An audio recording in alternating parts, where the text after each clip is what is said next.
Okay, तर मित्रांनो good morning आणि सगळ्यांना येणाऱ्या नवीन वर्षाच्या हार्दिक हार्दिक शुभेच्छा। ह्याच्यापूर्वी तुम्हाला आपण 3 टेन्सचे प्रकार शिकवले आहेत। टेन्स टी आणि एसी। टेन्स म्हणजे काय रे सांगा? काळ। टेन्स म्हणजे काळ। तर काळाचे किती प्रकार होतात? मुख्य प्रकार 3 आहेत। Present continuous, present tense, past tense आणि फ्युचर टेन्स। बरोबर? किती प्रकार आहेत मेन? 3। एक पहिला प्रकार प्रेझेंट, परत पास्ट आणि परत फ्युचर। बरोबर आहे? प्रेझेंट, पास्ट आणि फ्युचर। प्रेझेंट टेन्स म्हणजे कसला काळ रे? प्रेझेंट टेन्स मीन्स कसला काळ? वर्तमान काळ।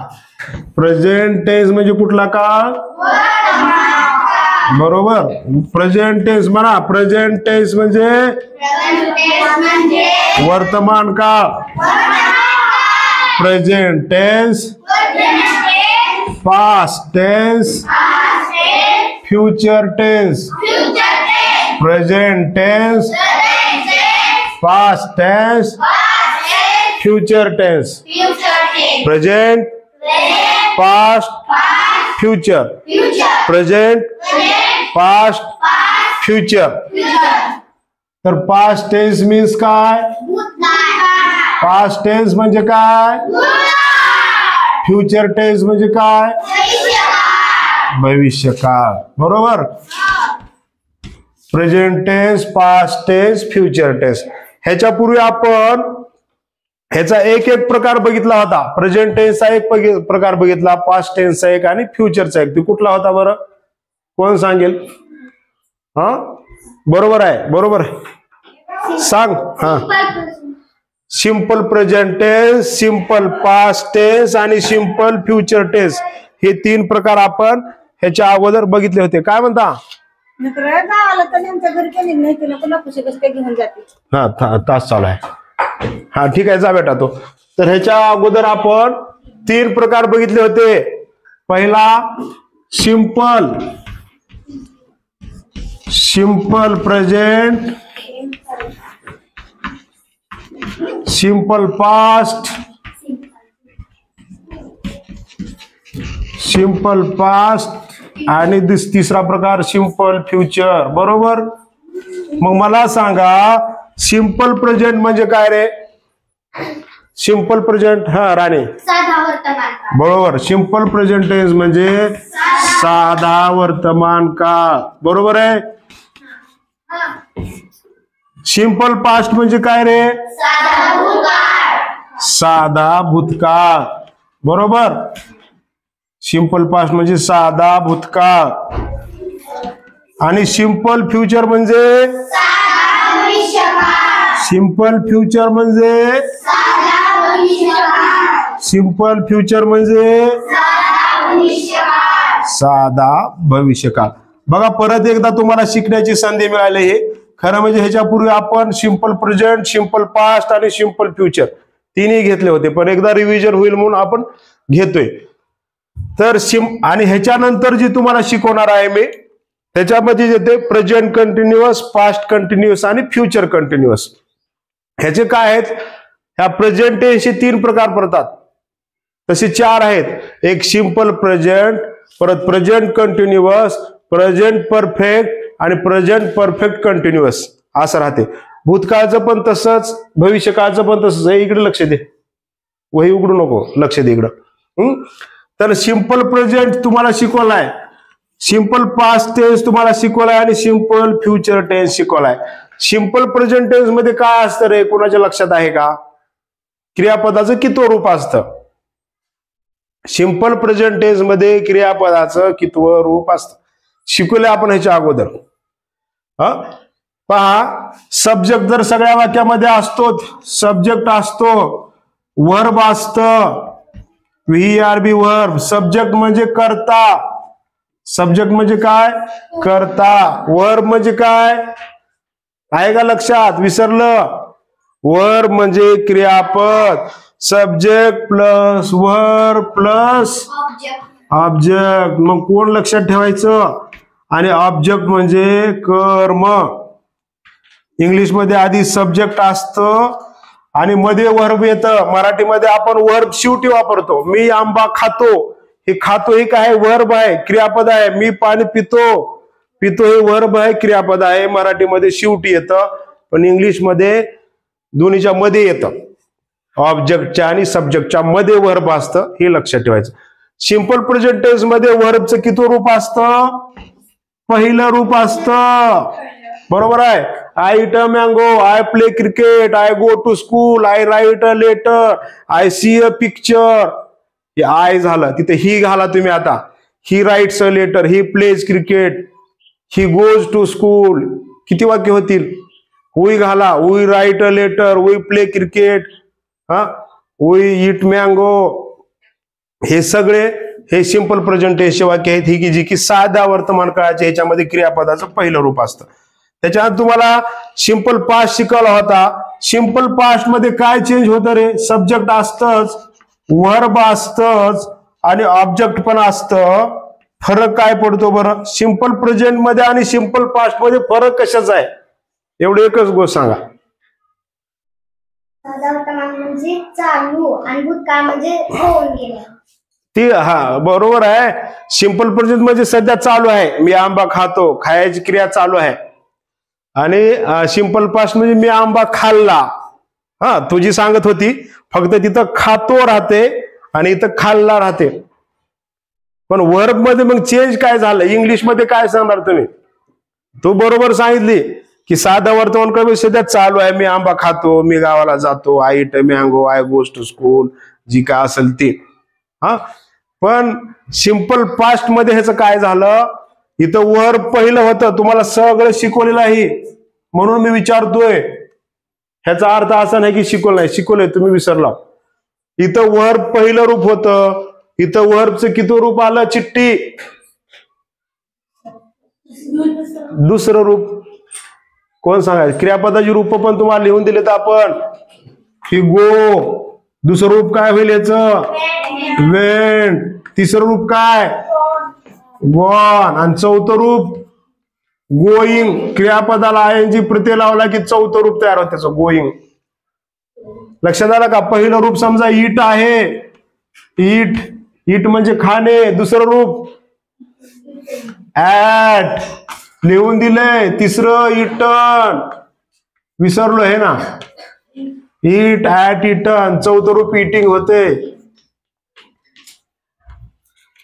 सी, SEE, सी म्हणजे पाहणे, स्वा म्हणजे पाहिला, सीन म्हणजे पाहिलेला, सी स्वा सीन. आणि चौथं रूप सीइंग.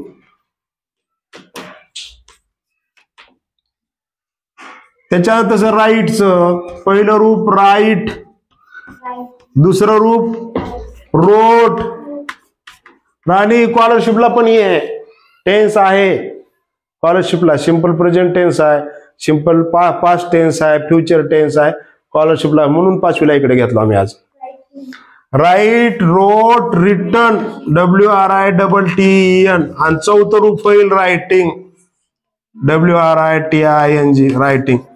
ही व्याकरण जे आहे असं नियमच पाठ करावा असं काय नाही, पण ते आपल्याला शिकण्यासाठी, आपली ती भाषा नाही. मराठीमध्ये आपला बोलण्यासाठी काय नियम शिकावे लागले का? लिहिण्यासाठी मराठीचे नियम शिकावे लागले. आपण बोलत गेलो, आपली ती मदर टंग आहे, मातृभाषा. इंग्लिशमध्ये थोडं शिकण्यासाठी जड जाते. आणि कितीतरी वाक्य येतात आपल्या पाठामध्ये, सिंपल प्रेझेंटचे येतात, सिंपल पास्टचे येतात, सिंपल फ्युचर टेन्स येतात. कारण ही पुस्तकच त्याच्यापासून तयार होते ना, सगळे वाक्य घ्यावंच लागणार आहेत कुठले तरी. मग इथं खातो झालं आणि इथं खाल्ला झालं. आणि सिंपल पास्ट मध्ये क्रियापदाचं मग किती रूप असतं? नाही नाही नाही, ह्या काही ऍट, स्वा, रोट, दुसरं रूप असतं. जोया थोडी थोडी सांगायली, थोडं लक्षात आले तिच्या. होय संजीवनी? तर ही दुसरे रूप ही सिंपल पास्ट मध्ये असतात. आणि मला आणखीन एक गोष्ट सांगा, ही तुम्हाला सगळं शिकवलेलं आहे पोरं, फक्त तुम्ही विसरला. हे लक्षात कोण ठेवायचं? सिंपल फ्युचर मध्ये काय होतं? सब्जेक्ट असतं, वर्ब असतं आणि ऑब्जेक्ट पण राहतं. ही खेळ आहे इंग्रजी वाक्याचा. Subject, verb, object. सब्जेक्ट म्हणजे कर्ता, ही सब्जेक्ट म्हणजे विषय हा वेगळा आणि ह्याच्यातला सब्जेक्ट वेगळा. ग्रामर मधला हे सब्जेक्ट म्हणजे कर्ता आहे. मग आता मला सांगा कोण लक्षात ठेवलंय की सिंपल फ्युचर टेन्स मध्ये वर्बचं किती रूप असतं? मी आंबा खाईन, मी गावाला जाईन. नाही नाही. मग तुम्ही तर असं कोणी सांगाल तिसरं नाही, दुसरं नाही, मग असणार आहे की तो पहिलं. बरं ठीक आहे, पहिलं रूप असतं, पण आणखीन ह्या पहिलं रूप असतं बरोबर आहे. बर मग इकडं प्रेझेंट टेन्स मध्ये पण पहिलं रूप राहतं आणि फ्युचर टेन्स मध्ये पण पहिलं रूप राहतं. मग दोन्ही मध्ये फरक काय? हा चिट्टी, हा एकच राहते. मग फरक कसं ओळखणार? ही सिंपल प्रेझेंटचं वाक्य आणि सिंपल फ्युचरचं वाक्य सारखंच होईल ना. इकडे बी सब्जेक्ट आहेच, इथं बी सब्जेक्ट आहे सिंपल प्रेझेंटला, सिंपल फ्युचरलाही सब्जेक्ट आहे. इथं पण क्रियापदाचं पहिलं रूप आहे, इथं पण क्रियापदाचं पहिलंच रूप येणार आहे. ऑब्जेक्ट इथं पण आहे, ऑब्जेक्ट इथं पण आहे. मग फरक कशात आहे? हा पण ती मराठी झालं, खाईन, घेईन, देईन. इंग्लिश मध्ये काय क्या होता है? कोणच लक्षात नाही ठेवलं. मी सगळं शिकवलं तुम्हाला. सिंपल प्रेझेंट शिकवलं, सिंपल पास्ट टेन्स शिकवलं आणि सिंपल फ्युचर टेन्स पण शिकवलं. बरोबर आहे का? शिकवलेलं तर आठवते का? कमीत कमी सरांनी शिकवले होते ही तर आठवते. क्रियापदाची रूप लिहून दिले आठवते. मग विसरलो का? आता मला तुम्हाला खरं शिकवायचं होतं present continuous tense, past continuous tense आणि फ्युचर कंटिन्युअस टेन्स शिकवायचं होतं तुम्हाला पोरं. म्हणजे चालू वर्तमान काळ शिकवायचा होता, चालू भूतकाळ शिकवायचा होता आणि चालू भविष्यकाळ शिकवायचंय. पण तुम्ही ही मागचंच विसरला की पुढचं पाठ मागचं सपाट. असं का जमेल? तुमच्या वह्या काढून बघा. तुम्हाला दिले मी सिंपल प्रेझेंट टेन्स दिलाय, सिंपल पास्ट टेन्स दिलाय, सिंपल फ्युचर टेन्स दिलाय. शाल आणि विल आठवतं का तुम्हाला? शाल विल शब्द कानावून गेलाय का तुमच्या? मग का विसरलो ह्याला? शाल विलला का विसरलो? ही ऍड होते सिंपल फ्युचर टेन्स मध्ये. नाही नाही, वर्तमान काळामध्ये नाहीच काय होत ऍड. भविष्य काळातच राहते, सिंपल फ्युचर मध्येच राहते. आय शाल प्ले क्रिकेट दिलं होतं का वाक्य? आय शाल प्ले क्रिकेट, मी क्रिकेट खेळेन. आयच्या आणि उईच्या पुढे शाल येतं, बाकी इतर ठिकाणी विल येतं. असं तुम्हाला किती वेळेस आम्ही सांगितलंय. बरोबर आहे? राणी चिठ्ठी आठवते का एवढं तरी? आयच्या उईच्या पुढं शाल येतं. He will play cricket, he will write letter, he will go to school, she will eat a mango, she will go to school. किती वाक्य होतात? तर सीच्या पुढं विल येतं आणि आयच्या पुढं शाल येतं. आय शाल प्ले क्रिकेट. उईच्या बी तसं पुढं शाल. आठवते का? आता तर आय उई पुढं शाल घ्यावे. हा नियम 10वीला बी लिहून देतात. हा नियम, हा टेन्स 10वीला बी आहे, 9वीला बी आहे, 8वीला आहे. तुम्हाला आता 7वीत शिकाय मिळालाय. हे तुमचं नशीब. शिका फक्त लवकर. काय राणी, तुम्हाला पण आहे स्कॉलरशिपला, स्कॉलरशिपला आहे. तर सिंपल प्रेझेंट टेन्स तुम्हाला सांगायचं तात्पर्य एकच, तुम्ही लक्षात ठेवा. साध्या वर्तमान काळ म्हणजे तुम्ही सिंपल प्रेझेंट टेन्सच ध्यानात ठेवायचं, सिंपल पास्ट टेन्सच म्हणायचं आणि सिंपल फ्युचर टेन्सच म्हणायचं. इंग्लिश मधून शिकायचं आपलं आता. सिंपल प्रेझेंट टेन्स म्हणा, simple present tense, simple past tense, simple future tense, simple present, simple past, simple future, simple present, simple past, simple future. Simple present tense मध्ये क्रियापदाचं कितवं रूप येतं? पहिलं रूप. सिंपल पास्ट मध्ये क्रियापदाचं कितवं रूप येतं? दुसरं. सिंपल फ्युचर मध्ये क्रियापदाचं कितवं रूप येतं? पण त्याच्या अगोदर काय येतं? शाल किंवा विल येतं. आय आणि वी जर करता असेल तर शाल येतं, बाकी करता जर दुसरा असेल तर विल येतं. ह्या गोष्टी लक्षात. मग तुम्ही उद्या येते वेळेस सिंपल प्रेझेंट टेन्स ची वाक्य लिहून आणायची, सिंपल पास्ट टेन्स ची वाक्य लिहून आणायची आणि सिंपल फ्युचर टेन्स ची वाक्य पण लिहून आणायची. बरोबर आहे. हे शिकवलंय तुम्ही बघा अगोदर. ठीक आहे. किंवा एक एक वाक्य तुम्हाला मी देतो ह्याच्यावर. आता आलाव तर इथपर्यंत आपण आणि मग पुढे जाऊया. एक एक वाक्याचं घेऊया आपण सराव.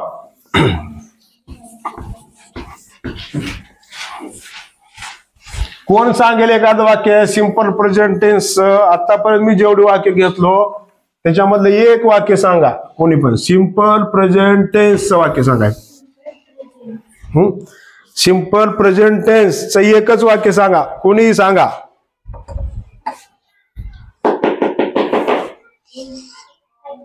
हा बरोबर आहे. आय प्ले क्रिकेट हे एक वाक्य झालं. ह्याच्यामध्ये सब्जेक्ट काय आहे रे? आय प्ले क्रिकेट मध्ये सब्जेक्ट कोणता? हा हो का बघा. आय प्ले क्रिकेट बरोबर आहे वाक्य. ह्याच्यामध्ये हा आय हा सब्जेक्ट असतो, ही वर्ब असत, क्रियापद, आणि ही काय असतं? ऑब्जेक्ट असतं. म्हणजे ह्याला कर्म म्हणतो आपण मराठीत. Subject verb object, subject verb. आता बरोबर आहे. आय प्ले क्रिकेट ही सिंपल प्रेझेंटचं वाक्य आहे. ह्याचं सिंपल पास्ट कोण करेल? हे सिंपल प्रेझेंटचं वाक्य आहे. ह्याचं सिंपल पास्ट कोण करेल? चेंज करून सांगायचं. उदाहरणार्थ ही सिंपल प्रेझेंट टेन्सचं वाक्य आहे. सिंपल प्रेझेंट बरोबर. सिंपल प्रेझेंटचं ही वाक्य झालं. आता ह्याचं सिंपल पास्ट करा, ह्याचं सिंपल पास्ट करा आणि ह्याच परत सिंपल फ्युचर करून सांगायचंय. सिंपल फ्युचर ही तुम्हाला आलं पाहिजे ना अगोदर. सिंपल प्रेझेंट आलं पाहिजे, सिंपल पास्ट आलं पाहिजे आणि सिंपल फ्युचर आलं पाहिजे. तर प्रेझेंट कंटिन्युअस, पास्ट कंटिन्युअस आणि फ्युचर कंटिन्युअस आपल्याला शिकायचं आहे. बरोबर आहे. मी तुम्हाला सांगितलं होतं सिंपल प्रेझेंट म्हणजे क्रियापदाचं पहिलं रूप असतं आणि सिंपल पास्ट मध्ये क्रियापदाचं किती रूप राहील मग? हा मग आय प्ले क्रिकेटचं काय चेंज होईल? प्लेचं दुसरं रूप काय आहे? हा प्लेड बरोबर आहे. मग आयला आय राहतं, प्लेचं काय होईल? PLAYED. I played cricket. मग किती सोपं आहे रे. काय विसराला तुम्ही? मग ही तुम्हाला आल्याशिवाय इंग्लिश येणार आहे का? आणखीन एखादं वाक्य सांगा सिंपल प्रेझेंट टेन्स. उदाहरणार्थ he writes letter. He W खरं म्हणजे क्रियापद राईट आहे, WRIT, तरी पण इथं यस लागतं. कारण साध्या वर्तमान काळात एक नियम आहे, करता जर एकवचनी तृतीय पुरुष असेल तर क्रियापदाला यस किंवा एस हा प्रत्यय लागतो. आणि ती क्रियापद आहेत he, see, eat. He, see, eat आणि एखादं नाव जर आलं कुठलं बी, केदार, मोनिका वगैरे, तर क्रियापदाला एकवचनी जर असेल क्रियापद तर इथं यस प्रत्यय लागत असतो. हा एक नियम ध्यानात ठेवा. आता साधा वर्तमान काळ ही राईट्स अ लेटर. तो पत्र लिहितो. बरोबर आहे इथपर्यंत. ही सब्जेक्ट आलं, ही वर्ब फर्स्ट आलं आणि हे ऑब्जेक्ट आलं. बरोबर. आता ह्या साधा वर्तमान काळाचा साधा भूतकाळ करा. हा बरोबर आहे. He wrote a cricket. नाही लेटरचं आहे इथं. आता क्रिकेटचं तिकडे आहे वाक्य, प्लेचा. He wrote a letter. हा तर बेटा तू वाक्य बरोबर सांगितली, फक्त रोटच म्हणायची तर रोट्स म्हणायचं नाही, कारण ही साधा भूतकाळ आहे. He wrote, WROT, he wrote a letter. त्याने पत्र लिहिले. बरोबर तू ध्यानात ठेवली. राईटचं रोट केलं पण इथं यस येत आहे, इथंच येतं साध्या सिंपल प्रेझेंट मध्येच. बरोबर. आज आपण सिंपल प्रेझेंटचं सिंपल पास्ट केलं. क्रियापदाचं दुसरं रूप लक्ष दे, फाडू नको. हे क्रियापदाचं दुसरं रूप झालं. हे काय सूत्र तयार झालं? Subject plus V2 plus object. आता हीच वाक्य घ्या, ह्याचं सिंपल फ्युचर तुम्हाला करायचंय. सिंपल फ्युचर बरोबर आहे. सिंपल फ्युचर कोण करेल ह्याचं ट्रान्सफर? सिंपल फ्युचर मध्ये सब्जेक्ट आहे, वर्ब आहे, ऑब्जेक्ट आहे. आय प्ले क्रिकेट ह्या वाक्याचं सिंपल फ्युचर काय होईल? हा राईट विल अ लेटर. नाही, लेटरचं करायचं का तुला? ह्या वाक्याचं आय प्ले क्रिकेटचं करा. I play cricket. Sanjivani I shall हा play cricket. Correct correct. टाळ्या वाजवा याच्यासाठी एकदा. आय घ्या, शाल किंवा विल तर शाल येतो आयच्या पुढं. आय शाल. प्लेला प्लेच राहतं. तुम्हाला मी सांगितलं ना, साध्या वर्तमान काळात पण क्रियापदाचं पहिलं रूप आहे आणि साध्या भविष्य काळात पण क्रियापदाचं पहिलं रूप आहे. मग चेंज कुठं आहे? शाल किंवा विल येतं ह्याच्यामध्ये.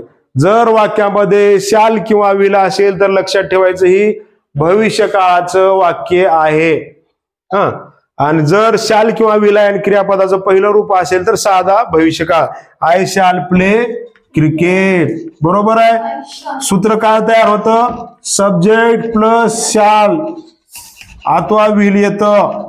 आय आणि वी करता असेल तर शाल येतं म्हणून आपण इथं शाल घातलं. क्रियापदाचं पहिलंच रूप आणि ऑब्जेक्टला ऑब्जेक्ट. बरोबर. तसंच ह्याचं करा कोणतरी एक जण. साधावर सिंपल प्रेझेंट झालंय, सिंपल पास्ट झालंय, सिंपल फ्युचर करा. He writes a letter. Will write a letter. बरोबर. ही विल आलं, फ्युचर मध्ये विल येतं. He will write. टाळ्या वाजवा एकदा राणीसाठी. ही विल राईट. लक्षात ठेवा रे, ही शिकण्यासाठी, इंग्लिश शिकण्यासाठी तुम्हाला हे आलंच पाहिजे. इंग्लिश बोलायचे आहे, छोटे छोटे वाक्य लिहायचे. Simple present, simple past, simple future यावंच लागते. बरोबर. आणि तुम्ही तुमच्या पुस्तकातली छोटी छोटी वाक्य शोधायचे. सिंपल प्रेझेंटची, सिंपल पास्टची आणि सिंपल फ्युचरची. ठीक आहे.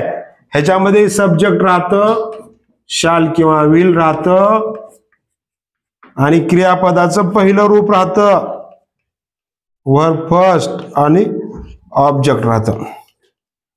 ठीक आहे. हे तुम्हाला लिहून घ्यायचंय. हा घ्या लिहून. आणि ह्याचे उद्या 10 वाक्य तयार करून आणायचे. सिंपल प्रेझेंटची 10 वाक्य, सिंपल पास्टची 10 आणि सिंपल फ्युचरची 10 वाक्य. ठीक आहे. ओके. घ्या लिहून. सूत्र तेवढं महत्वाचं लिहून घ्या.